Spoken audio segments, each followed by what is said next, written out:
Welcome to the Global Philosophy of Religion project at the University of Birmingham, led by Professor Yujin Nagasawa. We at Closer to Truth are pleased to participate. Professor Ravi Gomatam is director of the Institute of Semitic Information Sciences and Technology, affiliated with the University of Mumbai, and the Bhaktivedanta Institute. He is both an active research scientist working on foundations of quantum mechanics and an ordained Hindu Vaishnava monk for more than 40 years. Ravi, welcome. Let's explore the existence and nature of God or deities, which is the first part of the Global Philosophy of Religion project. So let's begin with a general overview of religious traditions on the Indian subcontinent, including and maybe specifically your own tradition. Hi, Robert. I'm very happy to be here, part of this conversation by the GPR project. There is an interesting Sanskrit prayer that says Alankritam Vacham. So it says, may the Supreme Lord decorate my words and make them effective. And so with that prayer, we can begin. The Indian subcontinent is home to many religious traditions that are known the world over. What's called Hinduism is actually the Sanatan Dharma, the eternal path. That is the Vedic tradition. And then you have Jainism, which is also very old, and Buddhism. And then there are other traditions too. Now, within Hinduism itself, I will use the modern word Hinduism interchangeably with the Vedic tradition. In the modern Hinduism, there are many schools. There are worshippers of Vishnu. They are known as Vaishnavas, and of course, the worship of Krishna comes under the Vaishnavite tradition. And then you have those who worship Lord Shiva. Then you have those who worship Lord Shiva's consort, wife, goddess Durga, Parvati. Then we have the big worshippers of Ganapati, Ganesh throughout India. And then we have worship of Skanda, who is also a son of Lord Shiva, like Ganesh. And then there is also, so even impersonalist tradition like Advaita Vedanta, which ultimately holds that there is no personal God and there's only all-pervading Brahman characterized by consciousness, and only by consciousness, by nothing else. Even that tradition actually follows worship of personal deities, although they considered it as means to an end. So among this vast tradition, the tradition that I come from, Gaudiya Vaishnava Vedanta, is very unique because it is the most comprehensive monotheistic tradition, which sees itself as a superset in the sense that all other traditions are actually can be included. Their theologies can be included in that. And just one last point I have to make is that even the other traditions that worship, schools of Hinduism worship Lord Shiva and all that, are ultimately subscribing to the impersonal Advaita Vedanta generally. So that, there's really only two schools of Vedic thought, the impersonalist Advaita Vedanta and the personalist Vaishnava Vedanta, in particular the Gaudiya Vaishnava Vedanta. They're the only two schools in the ultimate sense. Okay, so let's now drill down and be very specific that in Hinduism, the Vedanta traditions, who is God? I've heard what you've said, but I'd like to really kind of nail it down within the Hindu traditions and within your own GVV. Pardon me, not pronouncing the whole name. But how? Who is God? Because in our conversations before, you say that no one seems to know who God is. Now, that would seem contradictory to what people assume. People assume everybody knows that every religion knows who God is. But you say that there's a deeper question here. Yeah. So when I say that no one seems to know who is God, I mean all religions, not just... Sure. Yeah, yeah. I mean, that's, I have always thought about it. It's like, for me, it's like, if I said neighbor and you ask me who is the neighbor, I should be able to describe him, his name, his farm, and what he does and stuff like that. If I say I don't know, I only know him as neighbor, then that means I really don't know him. So when we say God in a generic sense, and I've seen you sometimes talk about personal traits of God like compassion and valor and like that. Those are still not personal. Personal really means, who you are, what you are. So I think that a person, if we believe in a personal God, then we should know who this person is. Mm. Okay, so in that sense, how can you take that further within the Vedantic traditions in general and GBV in specific? When you say Vedanta tradition, you have to say it's Advaita Vedanta. That's what you're referring to, Yeah. because the GVV or Gaudiya Vaishnava Vedanta is also a Vedantic tradition. In fact, in the Vedic tradition, no school is considered authentic unless they have their own bhashya or commentary on Vedanta. So GVV has its own bhashya called, Govinda Bhashya, and Shankara wrote the bhashya for Advaita Vedanta known as Sariraka Bhashya. And Ramanujacharya is another Vaishnava tradition. He wrote a bhashya called, Sri Bhashya. And Madhvacharya was another famous Acharya, wrote a bhashya called Tatparya Nirnaya. So these, everybody is Vedanta. So in the West, however, because beginning with Vivekananda and others, mostly the Advaita Vedanta tradition has been represented. That even in India, I think more than 95% of the people are impersonalists. So they follow the Advaita Vedanta tradition. Ultimately, they will say it's all one. So you see, this is very important. And this tradition of personal God versus impersonal God has been around in the Vedic tradition since time immemorial. So it's not something new. In the material world, this is there. So in that sense, I appreciate the fact that, say, the Abrahamic religions emphasize a personal God. So my only thing is, but who is that personal God? So the Gaudiya Vaishnava Vedanta presents Krishna as the personal God. Now, when we do global philosophy of religion, there's another thought that I had in my mind, that if we say Muhammad is prophet and Jesus is son of God and Krishna is God, prima facie there is no contradiction. So ultimately, so we have to only analyze everything in terms of, what is the content, so So we agree that religion, as any sector of human knowledge, needs to be self-consistent. That's necessary for truth, but not sufficient, obviously. Now, you make the argument that if religion claims that God exists, which it does, shouldn't it present what is God's own description of creation and its purpose, not merely a revelation through someone else? How to understand that? that's a very important point you have got on to, Robert.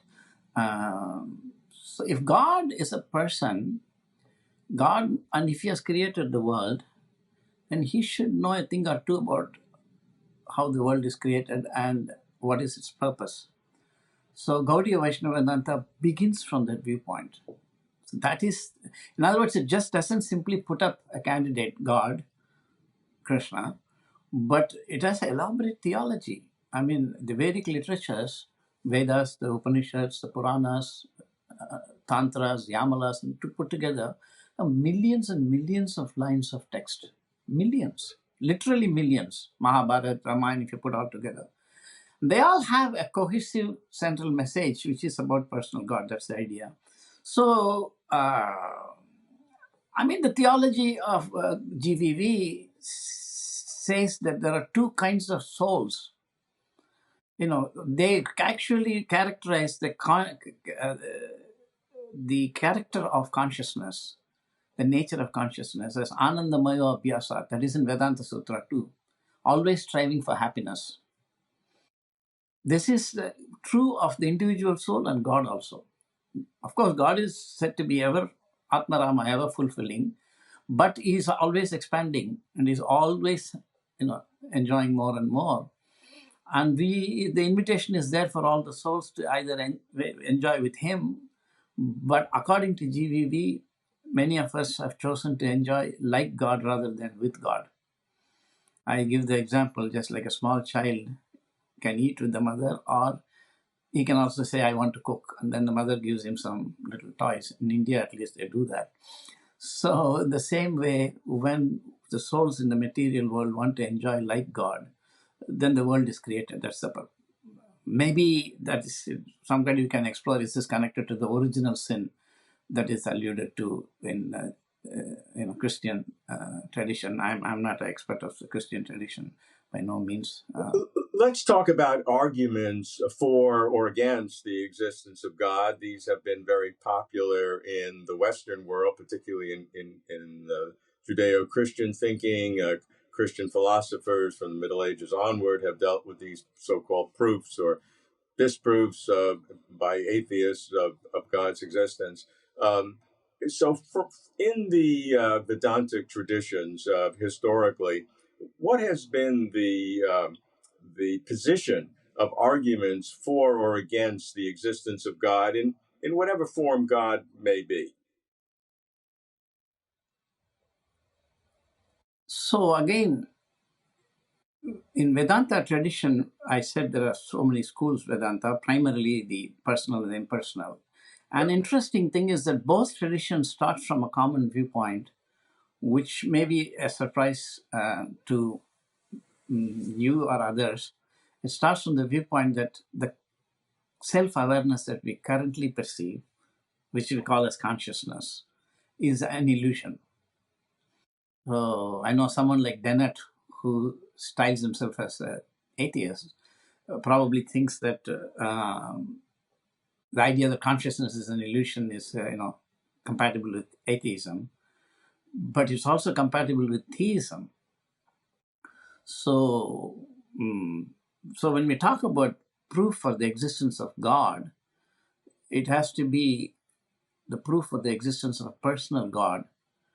Because if we want to talk about the existence of reality, unless one is a solipsist or a thoroughgoing skeptic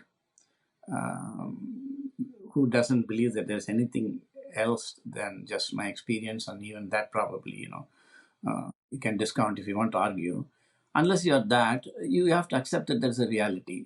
I know that the world existed before I was around, and it'll be there even when I'm not anymore around, and it's the same for everybody else. So one can kind of deduce that there is something called a world or reality. So if we say God is that reality, the name for reality, then we don't need to argue for the existence of God, because we accept it as a brute empirical fact that something exists rather than nothing. And the collective noun for all that exists, some people say, is God.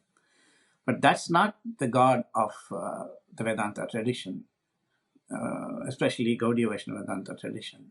That God is actually different from what we call reality.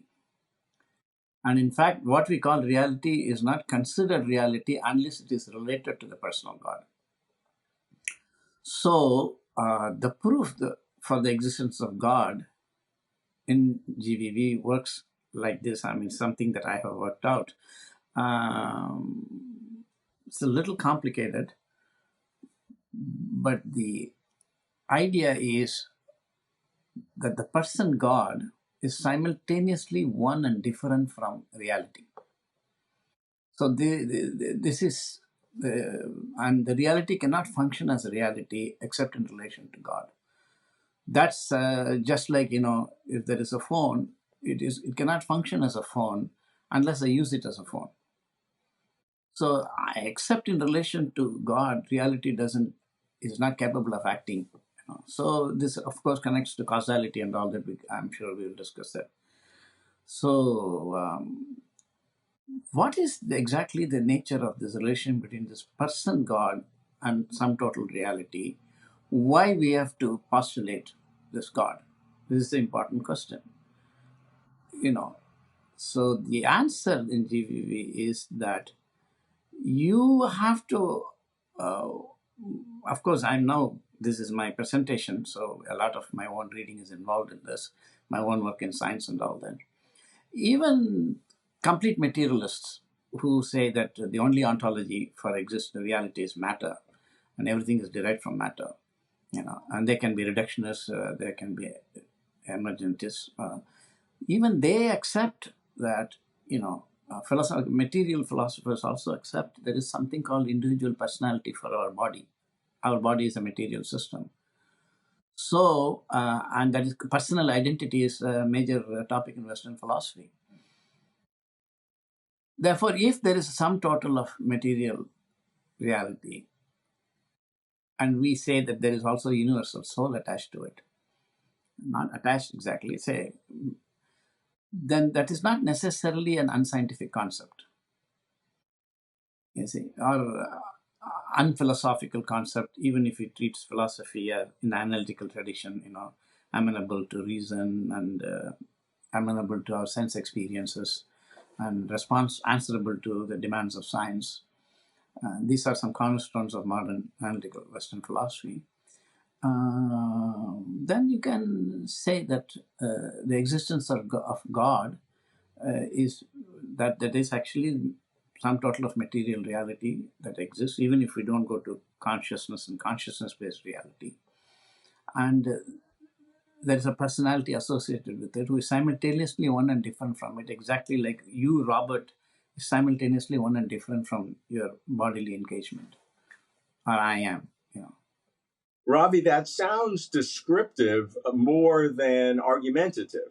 It sounds like it's talking to somebody who already believes it, as opposed to trying to convince somebody who does not. 100% you're right so far. So far, what I have said, you're 100% right. It's like, it's from within the tradition, but that's the first step. We just need to know what is it that we are talking about. And now you can ask me, how are you going to justify the existence of God within the empirical tradition? Isn't that the question? Yes. May I attempt an answer to that? Yes, many people have. I can't wait to hear yours. You see, this actually connects to a number of strands of thought in Western philosophy and modern science. The original thought, of course, beginning from Plato, was what's called the universal and particular concepts and percepts. Plato was, as you very well know, Plato was of the idea that objects are in this world and concepts are in another world, the eidetic world. And he believed that that world is more real than this world. That's called Platonic idealism. But the point still remains that when I say a table, what do I mean? Do I mean this particular table? Or when I say I want to buy a table, I mean that's a universal table, of which every particular table is an instantiation. Or is it just a concept? So, table has many meanings. First, it's a sensorially cognizable sound. And table is also a concept. And table is also referring to an object, if you can solve the problem of language and reference. And so these three things are there. But the fundamental idea is that if I take 4 sticks and I put a plank on it together and I call it a table, what is objectively existing is that only 4 planks and 4 sticks and a plank that are in some dynamic interaction physically, or there is a table too. And this question in philosophy has had many answers. The basic reductionists will say that there's nothing called table, there's only just objects in dynamical interaction. You see, the whole is nothing but parts. That's the famous thesis of reductionism.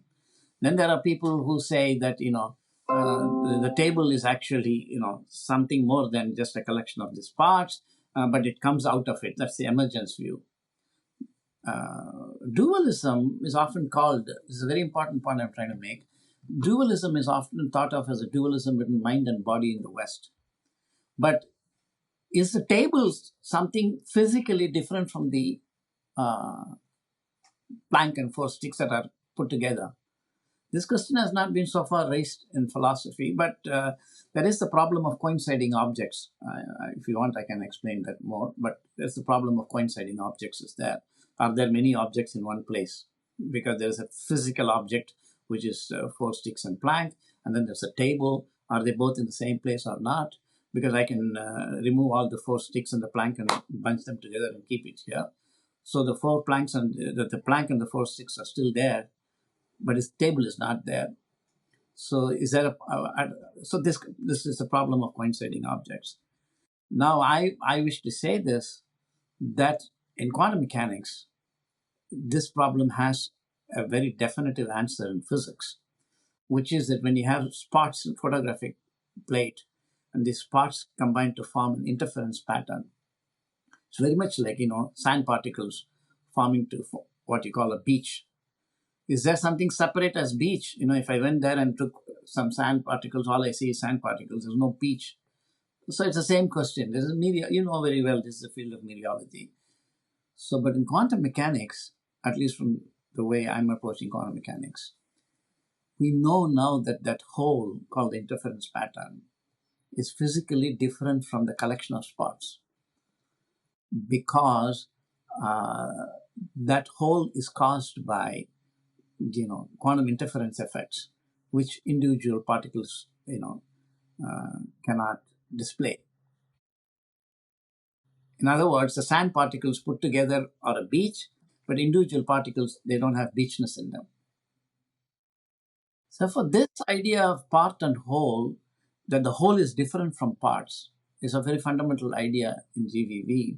So God, as someone simultaneously one and different from creation, can be explored scientifically. And in my opinion, the only way to empirically ground a discussion of God, aside from being metaphysics or faith that one believes in, is if you do with religion what science has done to religion, which is that topics that have been traditionally considered the domain of theology and religion. What is creation? Who created the world? How did creation occur? And what is the goal of life? And what is the nature of life? They have been encroached upon definitively by science. As to the origin of the world, there's a Big Bang theory. As to the nature of life and how it came arose, origin of life, Darwin, and evolutionary theory are there. And indeed, these have become major topics for religion to engage in the West. You see, but if science, now I asked once Townes, the inventor of laser, got Nobel Prize for that. I once asked him, because he was a believing Christian and also a Nobel Prize winner, which was, so he actually, I asked him, do you think just like religion, science has come to bear upon religious issues, can religion bear upon science issues? Can religion actually say something in science, entirely in science, which is because of its theistic viewpoint, but simply it has cash value in science? He said, I don't think that's possible, but I think it's possible, and that's a core part of my work, that in quantum mechanics, there is an outstanding problem about the nature of physical reality underlying a single particle, you see. And if that is a topic that's connected to the relation between the whole being different from parts, and if the GVV idea of God is that the whole is different from parts, so then does it have any cash value in science? Which means, can we understand matter better? Can we make better science, better technology? Yeah, challenge. Classically, many physicists would say that religion has to learn from science, but science does not have to learn from religion. That is the conventional wisdom which you are challenging. I appreciate. Let's move on to some very basic and simple questions that we want to articulate the Vedantic traditions in general, GVB in specific, with some of the other religions in the Global Philosophy of Religion project. So how do you answer the question, how can we know God? What is the process by which one can know God? you and I have maybe more of an analytical approach, others have a more of an experiential. But what does the tradition say about it? And in particular, how important are religious and mystical traditions and experiences in having this access to God? Is it okay with you if we just go and wrap up the previous topic just a little bit? Okay, well, then we have to do an edit. So why don't you finish what you want to say, but try to make it brief. No, I just only wanted to say that so the claim is,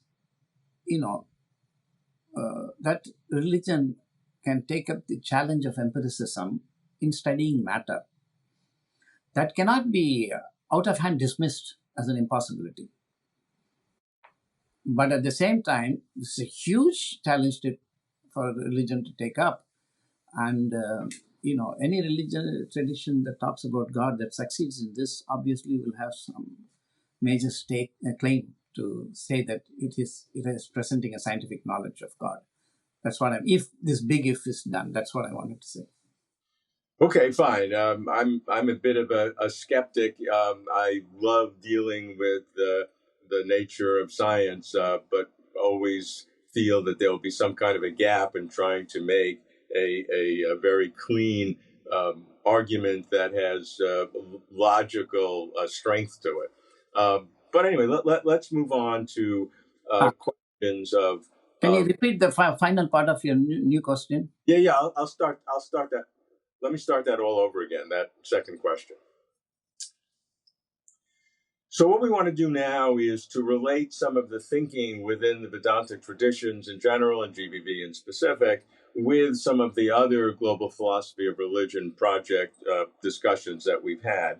And so one question we ask is, how do you know God? How can an individual know God? What is the process? And in particular, do religious and mystical experiences not only help in this process, but are they necessary?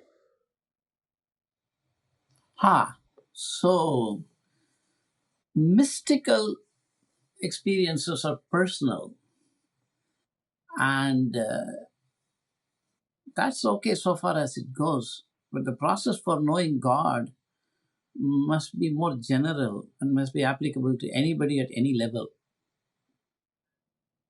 Yeah, I personally agree with that. Some people would challenge our discussion about God, saying that it's very nice to be analytic and this technical analysis, but you really cannot know God unless you have these mystical experiences, which I have not. No, I don't rule out the mystical experiences, but that cannot be the basis for prescribing a method for knowing God for everyone. In other words, some people may not have the capability to have mystical experiences, let's say. Okay, so that is an important aspect of the Veda and Vedantic tradition, that it recognizes people are at different levels of evolution of their consciousness. And so religion can be, at many levels. That is the reason for why we can accept that, there are many religions. And these religions will definitely, at the operational level, cannot concur, because certain people can do certain level of some things, and some other people can do certain other levels of what is called tapasya, penance. You cannot force them to do the same thing. Just like weightlifting, if you're a professional weightlifter, you can do 100 kg, 200 kg. But if I'm a person who is just basically trying to survive with minimum health, I just want to do basic exercises. So mystical experience is perhaps at the top of the pyramid. That cannot be the basis for understanding God. So the most basic point I would like to say is that if you have a personal God, the most reasonable way to expect to know God, a personal God, is to have a relation with the God. There's no way I can know you without having a relation. We interact. So the Vedas actually, that is idea of Varnashrama Dharma, the Vedas prescribe what are the various levels at which you can discuss and relate in various ways with God. And that's very objective. It doesn't matter who you are. Okay, that makes sense. So within the Vedic traditions, um, what is the tension between universalism and particularism in terms of do all other religions, competing religions, not just within the Vedic traditions, but Vedic versus others, how similar are they? And the basic question is, are they worshiping the same God? Uh, this has been a tense subject within the Christian tradition. Ah, But what about the Vedic tradition? I didn't know that that's such a tense subject in the Christian tradition, but my answer is a definitive yes.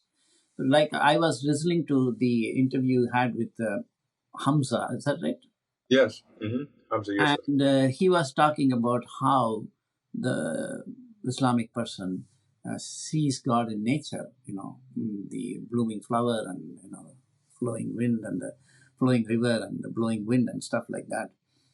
That is the same in the Vedic tradition. In the Bhagavad Gita, Krishna says, "I am the taste in water, I am the light of the sun and moon," meaning you can actually know me from all these things. Mm-hmm. And I remember that in Quran I read once it said that even if you make ink with all the waters of the world and oceans, if you make ink, and even if you make a paper with all the trees in the world and you write, you cannot still exhaust the glories of Allah. And it's the same exact same verses there in the Vedic tradition. I can quote it for you, but it's the exact same verses there. So the real point is then, okay, I understand the splendor of the moon and the splendor of the sun and the beauty of the fragrance of the flower and the beauty of the sunset are all actually coming from the beauty of the Lord and His splendor. That's accepted. All religions accept it. But who is that Lord? That is your question, how to know God. It's not only you know God through the world, but you must know God personally. That's what I'm trying to say. So I think it's only one God. It's just a matter of our knowledge about him. Ravi, some would claim that although we have this general sense of God, that everyone has the same sense of awe that we impute to reality, that the contradictions and descriptions of God, of what that God is between the different major traditions are so extreme that to say they worship the same God is to defy logic.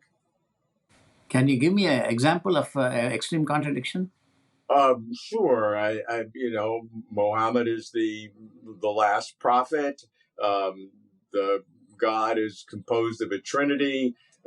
Jesus was God through an incarnation, where the second person of the Trinity became God. That's an anathema in Islam and Judaism, as examples. But there are others as well. The various descriptions of God within some of the Hindu traditions would seem to be a polytheism. Buddhism, of course, would reject all kinds of gods. So even though all of these different traditions have an appreciation for the awe of reality, and if you're willing to accept that there is a spiritual reality as the general thing to distinguish from the materialist physicalist group, still the contradictions among these religions are so strong as to defy logic. Well, now that's so I would like you to go back to the beginning, and the first contradiction you mentioned was of interest to me. Can you please repeat that? Where you said something about Muhammad. Okay, now Muhammad is the last prophet, and then what is that is in contradiction with what Jesus being a. Jesus was the incarnation of the second person of the Trinity. So let's just stop there. Let's just deal with that. And see, when we say Muhammad is the last prophet, and we have what the equivalent called acharyas, who are empowered messengers of God, and these acharyas are numerous, and many have come since prophet historically in modern times in Hindu tradition. Yes. So that you can consider that as a Yeah, that is one good example of a myriad of examples where right. the different religious traditions have overt contradictions in what their claims to reality are. This is exactly why I mentioned earlier that all religions have to be evaluated on their content. See, Muhammad may be the first prophet, last prophet, maybe whatever it is, but he's a prophet, first and foremost. And that means he must have talked about God. And so what has he spoken about? How does it differ from somebody else speaking about God is important. Just like, if you're a doctor, medical, and I'm a medicine man, or you're a physicist, I'm a physicist. When we meet, you don't say, hello, I'm MIT, and I don't say, hello, I'm Bombay University. No, we say I'm a physicist. So when we meet, why should we say I'm a Christian or a Hindu or Muslim? We should say, what is that subject matter that we have studied, which in all religion is love of God. Yeah, I like that. So therefore, it is on that basis love of God has to be evaluated. Can I give a very brief anecdote? Sure, and then we want to move on. Yeah, when I was very young, and also I wanted to mention about polytheism, but we'll get there. So when I was quite a young man, and I was in the order in Bombay, in Nariman Point on the beach, I saw on a cement bench one Arabic person sitting in formal clothing. So I was also in my formal clothing. So when we went, I sat next to him. We spoke. He was much elder to me at the time. I was in my late 20s and he was in the 60s. Very nice gentleman. And it turned out that his family has been priests in Mecca for 500 years. And I asked him, is it true that in the Quran it is said that Allah sits in a golden throne in the heaven? He said, yes, that is there. I said, if he sits on a golden throne, how can he be not a person? And he said, well, we interpret like this. Then I said, why interpret? I said, suppose I show you Allah, what will he say? A picture of Allah. He said, show me. Then I showed a picture of Krishna and I said, now you tell me why this is not Allah according to Quran, not according to a personal opinion. And he was looking at it for some time and he just flipped to the pages of the book and he said, can I take this book from you? How much is it? And he took the book for 5 rupees or something from me. And unfortunately, in those days, no email and cell phone, so I don't know how to contact him now. But that's the point, You say Allah, I say Krishna, somebody says Jehovah, somebody says Buddha. What is actually you are talking about that person? Because outside the person, in terms of Lord's immanence, I don't think any religion has any difference. Everybody accepts the Lord is immanent in the whole world and all glories of the Lord forth from the God. Nobody denies that. But who is that God? That's what I meant by saying. Okay, that brings us to our next section on the traits, the attributes of God. And let's be very specific. The first question I always ask everyone, which we've dealt with before, but I want to really nail it down, that in Hinduism, the different traditions, how do you recognize God as a person? And when we say person, we mean personhood features like awareness and intent and will. Where it's God will be very different in many respects, but in that sense of personhood. Yeah, certainly, just like a small drop of water has many of the same chemical qualities as the ocean, but the ocean has many properties that drop doesn't have. Ocean has waves, drop doesn't have waves. Similarly, the Vedas say that in the infinite Lord and the infinitesimal soul, they share many properties.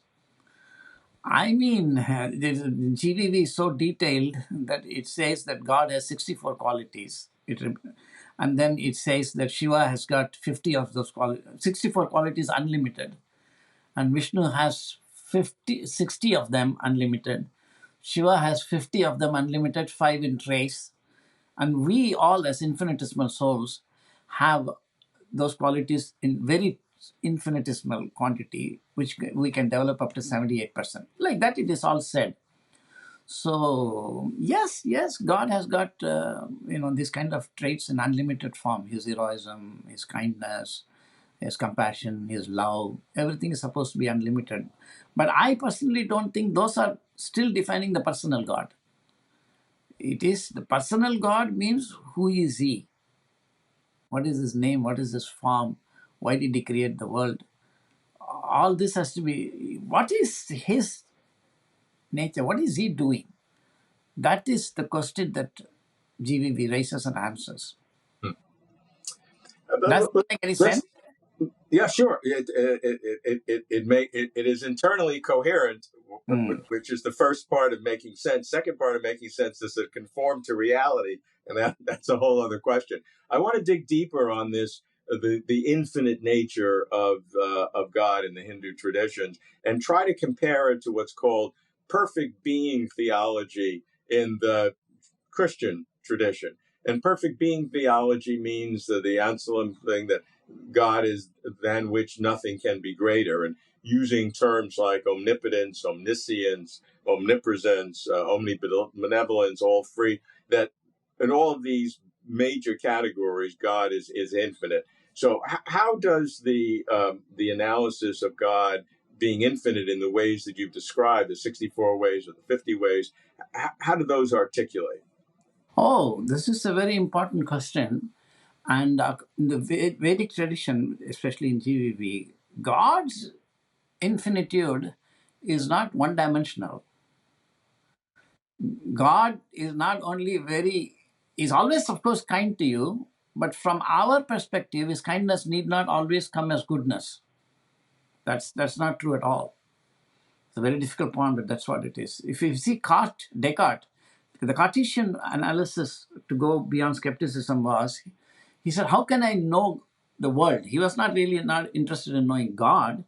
He was interested in knowing the world, and he had to construct an argument in the beginning of modern science that some knowledge of the world is possible outside of scriptures.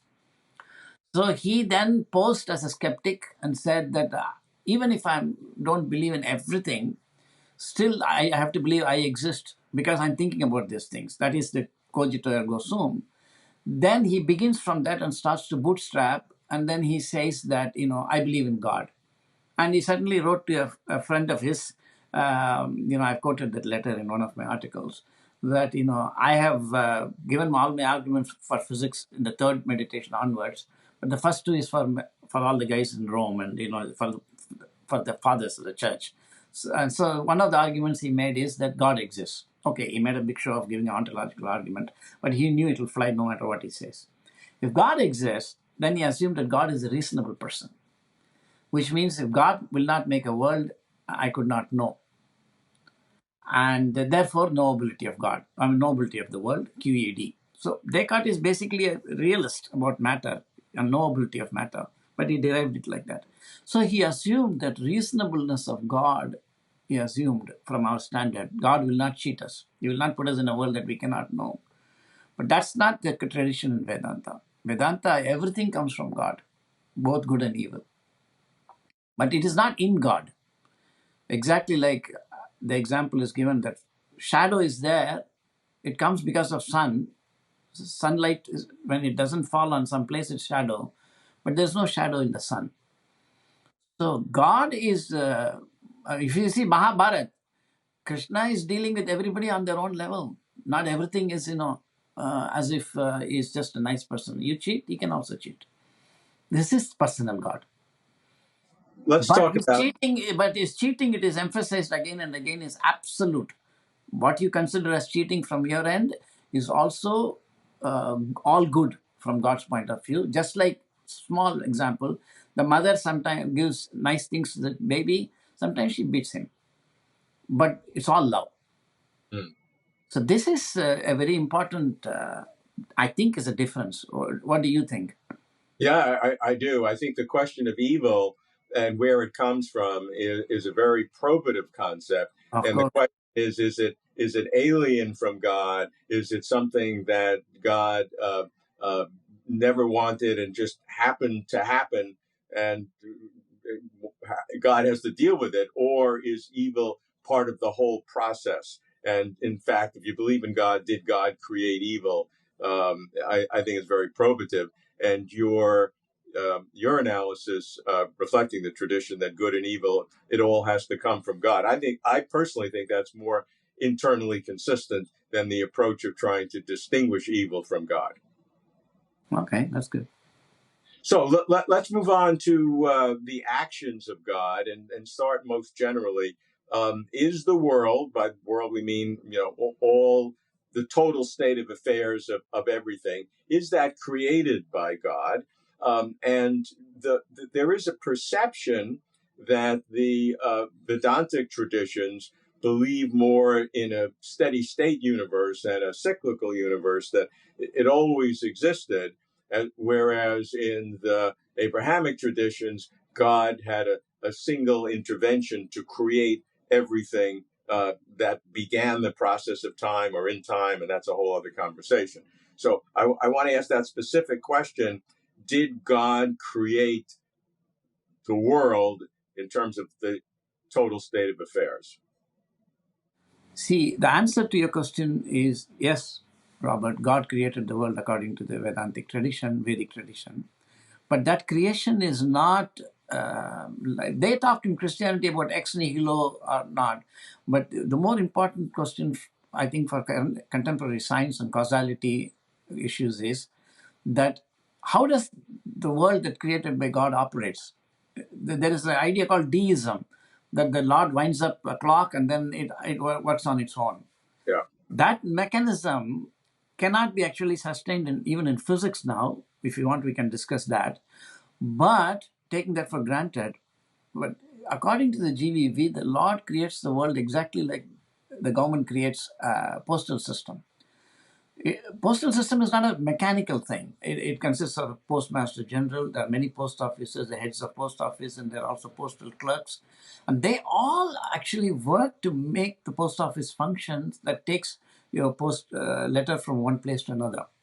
Similarly, the Vedantic view of the world is that the Lord creates a world and the souls are infinite in this world, and each are given some different responsibilities. And the guys who got the topmost responsibilities are the demigods. These have been misunderstood by even Hindus as various forms of one God, because their one God was impersonal, was and is, by and large. But the Vedantic view, especially from GVV, is that there is one God and there are many souls in the world who take up big positions. They are also subject to birth and death. This is a big distinction. All souls are eternal. Even the souls of demigods are eternal. God is eternal. But when we take a material body, we are cycling across various births. That is, as you know, it's the famous thesis of reincarnation, which is unique to the Vedic tradition, which was also taken over by Buddhism and Jainism and others, but it comes from the Vedic tradition. And so the God is in the manifested world, no being is eternal, including the demigods. Whereas God is eternal. That's a big difference. So it's not polytheism. It's a mistaken notion. In the Vedic tradition, does God or the demigods, do they intervene in human affairs? And do they violate the laws of nature in doing so? Uh, that is a beautiful question. Beautiful question, Robert. And it has two parts. So when you say, does the agency of God and demigods, that comes second. First, let's discuss the agency of God. Does it violate the laws of God? I mean, the laws of the natural world. This idea about the world having, natural laws has come from science. Yeah. And it is now known for certainty that the laws of science are empirical laws, that they don't actually pertain to the way the world functions, but it pertains to the order that we find among the observations of the world that we make.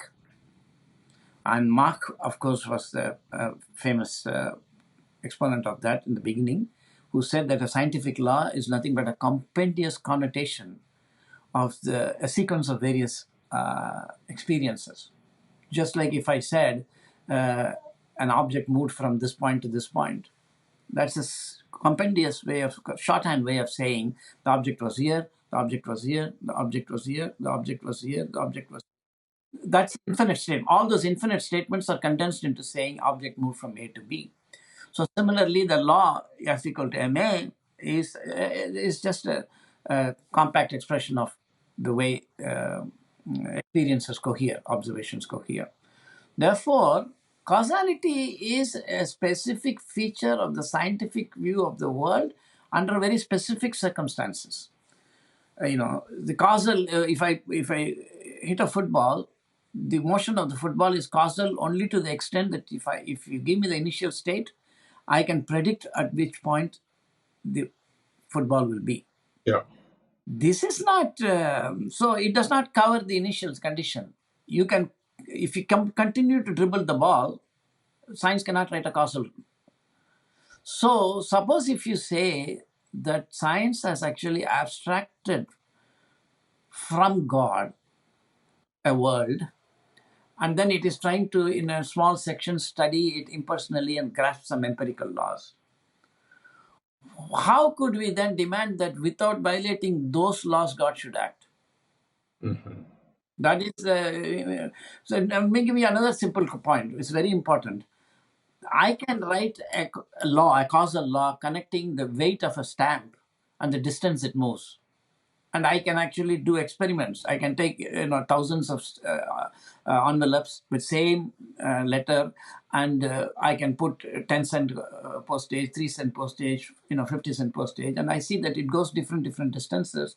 If I don't put a postage at all, it doesn't move, and if I put a postage, it moves. So I can have a causal picture of the world, that there is a law connecting the weight of the stamp to the distance the letter moves. And this law will never be violated. Now I could go near the post office or post box and shout to the till the cows come home, as they say, that there is no post office, there is no postmaster, and there's no post people. It's all just the law. The post office is not interested in coming out, and postmaster general is not going to come out and say, no, I do exist. But scientific laws are like that. Scientific laws are pragmatically useful. The Lord is not interested in showing that your laws don't work. I can break the laws. But of course, the theist believes that if the apple is falling down, and if I pray to God that it should go up, and if he is willing to do that, then the apple can go up. That every theist believes. That's the meaning of prayer. But if you want to actually bring this within the realm of reason and science, especially, which is a particular type of reason, like I said, the only resource that religion has is to say that God created matter too, and how does this matter work? You must provide a framework without referring to God. That's So, science. if I can summarize quickly what the view is in terms of whether God violates laws of nature, is that your scientific view of the world is what we call anti-realist, and laws are more regularities than laws, which a lot of scientists like anyway. So as an anti-realist, you are then in science, you're then a radical empiricist. You then are completely comfortable with God, who created the whole process, working with that, because there's no laws there to be violated anyway, because all we see are these regularities. That's slightly a little more than that. All I'm saying is the Vedic view of the world controlled by God, in which he has causal agency, is one in which fully persons are involved. Science is impersonal. Yeah. Therefore, these two causalities are of a different kind, is what I'm saying. Okay. But I'm going further and saying that the religion, if it wants to make sense in the modern scientific age, which is absolute necessity in my opinion, it should then work within the framework of science and solve some problems for which science cannot establish causality. And the most famous example is quantum mechanics. The single event has got no causality in quantum mechanics. Well, that's a very controversial area. Yeah, well, not controversial. Single events don't have. Whether there is causality or not is controversial. I agree with you. But there is no causality in present quantum mechanics to the single event. That is not a controversy. But if somebody can provide a causal explanation underlying the quantum phenomena, and if that is claimed to be connected to some view of God, but that is not brought in order to solve this scientific causality, that will be interesting. That's my work. But that is separate. But I'm saying that these are the challenges that is facing religion in modern times. You must understand what is scientific causality, and you must know divine causality involves persons, and it's different, like postmaster general and postal people. But you must also meet the scientific need for causality. If you could do that, that's God. That's omnipotence of God. God can help you do that. Okay, That's omnipotence. I can manage everything, Krishna says. Then that's great. But we have to prove it. let's move on to some metaphysical questions that we like to ask on Closer to Truth. And one of our favorite is the nature of ultimate reality. And the question we ask is, what exists? And by this we mean, what are the fundamental, non-reducible categories of reality? 3, according to Vedic tradition: God, consciousness, matter. Okay, so and how do they articulate together? Particularly as you know, I'm quite a below a neophyte in Vedantic tradition, so I'm very much enjoying the learning process. But how does God, for those traditions that believe in God within Vedanta, and consciousness articulate? Because it would seem that consciousness is the more primordial, is the more fundamental thing, and God is an expression of the consciousness.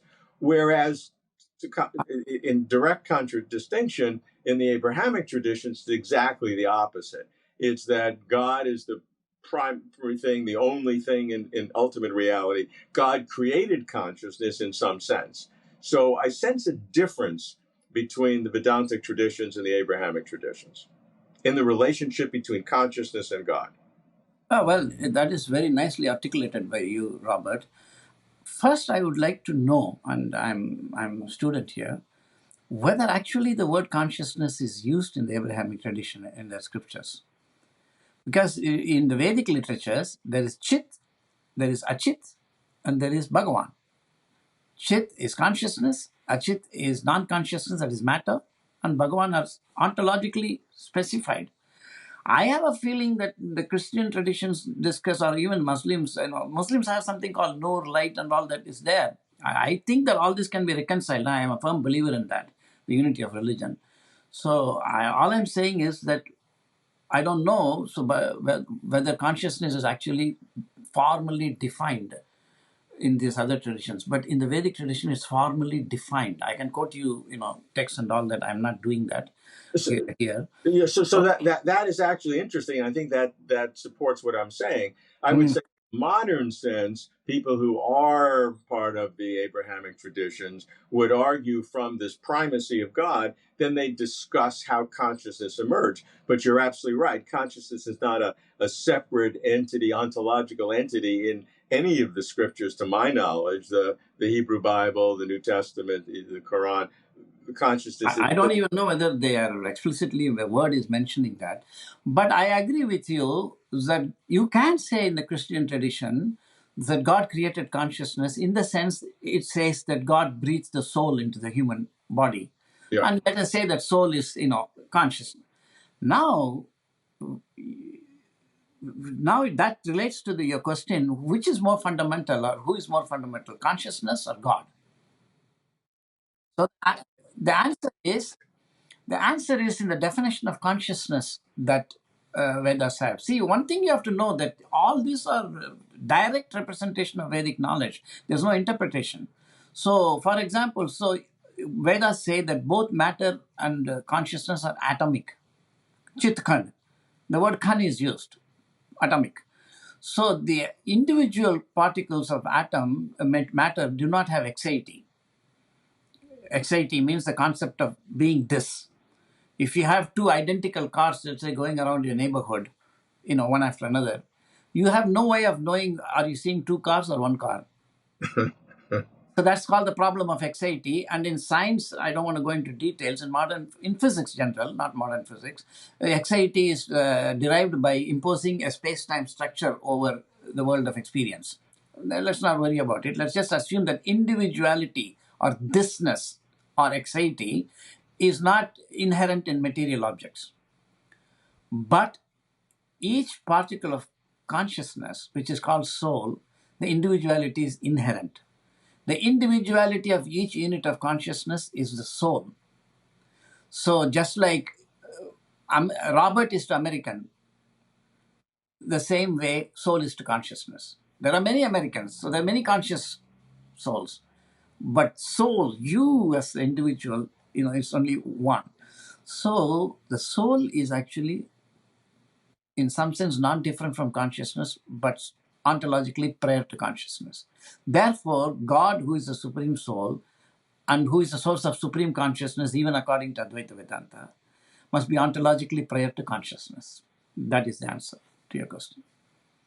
Ravi, what I particularly like is articulating these subtle differences between the religious traditions and giving insight. I think what you said earlier about the similarities among the traditions is certainly true, but to highlight the differences gives us greater insight. And I think this relationship between God and consciousness is one of them. Yes. Do you expect me to respond to that? Yeah. Let me let's do it again because I'm trying to lead to a last question. So let me say that again, respond to that, and then I'll respond to you. So let's do a pause and start that again. Ravi, what I particularly like is articulating these subtle differences between traditions. Certainly, the first part of our conversation, where we articulated, you did the similarities underlying perceived differences, is fundamental and most important. But I like going into the distinctions between some of these characteristics as giving us greater insights into reality or into the traditions themselves. And I think this relationship between consciousness and God is perhaps the most important differentiator between the Vedic traditions and the Abrahamic traditions. That's a brilliant point, and it is also the important distinction between Advaita Vedanta and other Vedanta traditions, because once you understand the difference between God and consciousness, then you know that if you say only consciousness is there, you are necessarily atheistic because you are not including God. And yes, I agree with you that this is the most important point to understand the relationship between consciousness and God, because matter is a subset of consciousness. Matter devoid of individuality is consciousness. Otherwise, there is no difference between matter and spirit. So these are some very nice subtle points. Okay, well, I wish we had a lot more time to discuss this, and maybe we will in the future. But I thoroughly enjoyed it. I think this is very exemplary for the Global Philosophy of Religion project, which is to understand deeply each tradition in its own sense, and then to compare similarities and differences in the broader sense to give us all greater understanding. So, Ravi, thank you very much for participating. We look forward to continuing in the future. This is certainly not the end. Thank you so much, Robert, for having me as a part of your project.